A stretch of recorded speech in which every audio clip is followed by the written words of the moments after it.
ನಮಸ್ತೆ ಬಂಧುಗಳೇ, ಈ ದಿನ ನಾವು ಜಿಗಣಿಯ ಪ್ರಸಿದ್ಧಿ ದೇವಸ್ಥಾನ ಆಗಿರ್ತಕ್ಕಂಥ ಸೋಮೇಶ್ವರ ದೇವಸ್ಥಾನದ ಬಳಿ ಇದೀವಿ. ನಾನು ನಿಮ್ಮ Harish, HK Kannada TV channel ಇಂದ. ಇಂದು ನೋಡ್ತಾ ಇರ್ಬೋದು ಭಕ್ತಾದಿಗಳು ಹಲವಾರು ದೇವಸ್ಥಾನಗಳಲ್ಲಿ ಭಜನೆ ಹಾಗೂ ಸಾಂಸ್ಕೃತಿಕ ಕಾರ್ಯಕ್ರಮಗಳ ಮೇರೆಗೆ ಈ ರೀತಿ ನಮ್ಮ ಮಹಾಶಿವರಾತ್ರಿ ಜಾಗರಣೆಯನ್ನು ಸಹ ಮಾಡ್ತಾ ಇದ್ದಾರೆ. ಇವಾಗ ನೋಡ್ಬೋದು, ಮುಂದಿನ ವಿಡಿಯೋದಲ್ಲಿ ನಾವು ತೋರುತ್ತೀವಿ ದೇವಸ್ಥಾನದ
ಜನಗಳಿಗೆ ಆರಾಮಾಗಿ ದರ್ಶನವನ್ನು ಮಾಡಿಕೊಡಲಾಗುತ್ತೆ.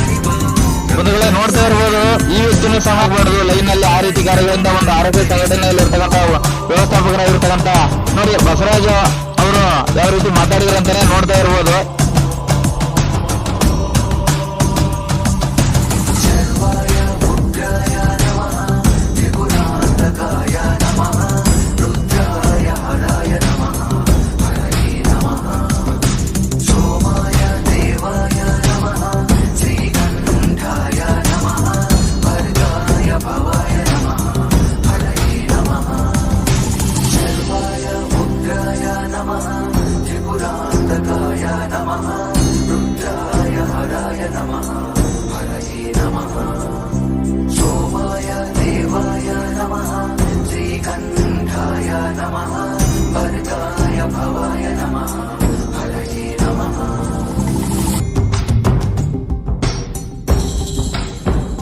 ಶ್ವರ ದೇವಸ್ಥಾನದ ಬಳಿ ಇರ್ತಕ್ಕಂಥ ಒಬ್ಬ ಗ್ರಾಮಸ್ಥರು ಭಕ್ತಾದಿಗಳನ್ನ ಯಾವ ರೀತಿ ಒಬ್ಬ ಪಾಲ್ಗಣೆ ಮಾಡ್ತಾ ಇದ್ದಾರೆ, ಅವ್ರಿಗೆ ಏನೆಲ್ಲ ವ್ಯವಸ್ಥೆ ಮಾಡ್ತಾ ಇದ್ದಾರೆ ಬಂದಿರ್ತಕ್ಕಂಥ ಭಕ್ತಾದಿಗಳು, ಅವ್ರನ್ನೇ ಕೇಳೋಣ ಬನ್ನಿ ಯಾವ ರೀತಿ. ನಮಸ್ತೆ ಜಿ. ನಮಸ್ಕಾರ ಸರ್.